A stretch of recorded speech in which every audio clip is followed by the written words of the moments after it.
Olá, caros alunos, mais uma vez aqui gravando um vídeo para vocês.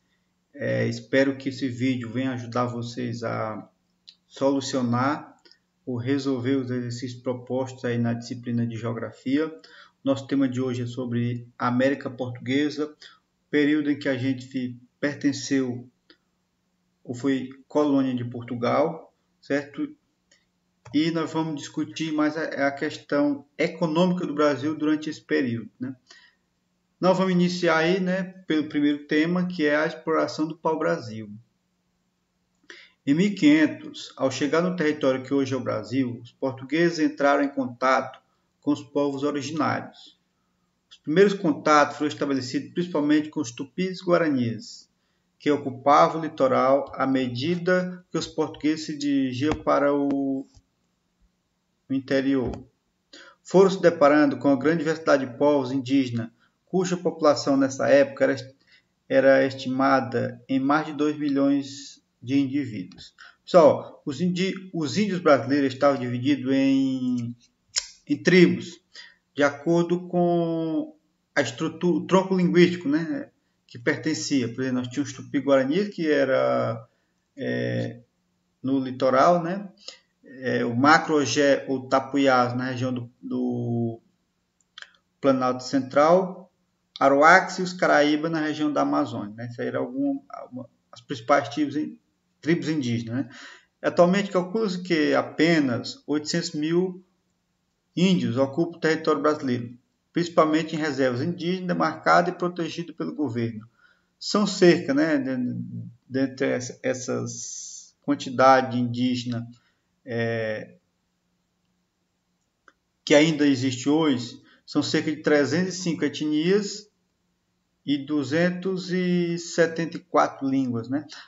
Se em 1500 eram 2 milhões, a população hoje, 2020, Brasil, são 210 milhões e a população indígena quase que desapareceu, apenas 800 mil vivendo em terras demarcadas pelo governo, certo? Em um primeiro momento, pessoal, os portugueses não encontraram ouro, especiaria e artigo de luxo, produtos para serem carregados, prontos para serem carregados e vendidos na Europa, pois entre 1500 e 1530 poucos se interessaram em explorar o território. Para eles, o rico comércio de especiaria com o Oriente era mais vantajoso. Então, pessoal, quando Portugal chegou aqui no Brasil, o grande objetivo deles era encontrar ouro.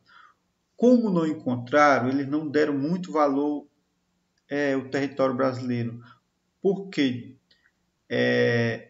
as especiarias do Oriente Médio eram mais vantajosas para Portugal. Então, eles pretendiam continuar com as rotas comerciais para o Oriente, né? Porque ainda era mais vantajoso.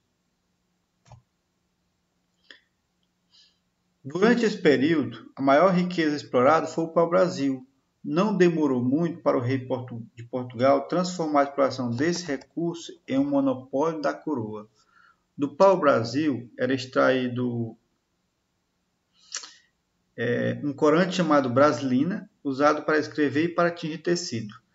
A madeira do pau-brasil, certo? Também era utilizada na confecção de instrumentos musicais, móveis e utensílios domésticos. Aí nós temos, por exemplo, um mapa, certo, pessoal? Que esse mapa ele demonstra ou retrata principalmente a questão da exploração da madeira do pau-brasil no território brasileiro. A derrubada e o corte e o transporte do pau-brasil para as feitorias eram executados pelos indígenas e estavam restritos, pessoal, a uma pequena faixa do litoral, onde predominava a Mata Atlântica. Em troca de mão de obra, os indígenas recebiam mercadorias como espelhos, tecidos, roupas, canivetes, facas e outros utensílios. Né? Era bugigangas, que falava também na época. Né? Coisa de baixo valor para os europeus. Então era isso que eles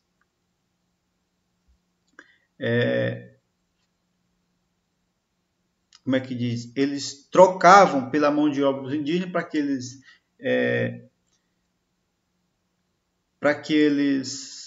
cortassem, né, o pau-brasil para os portugueses.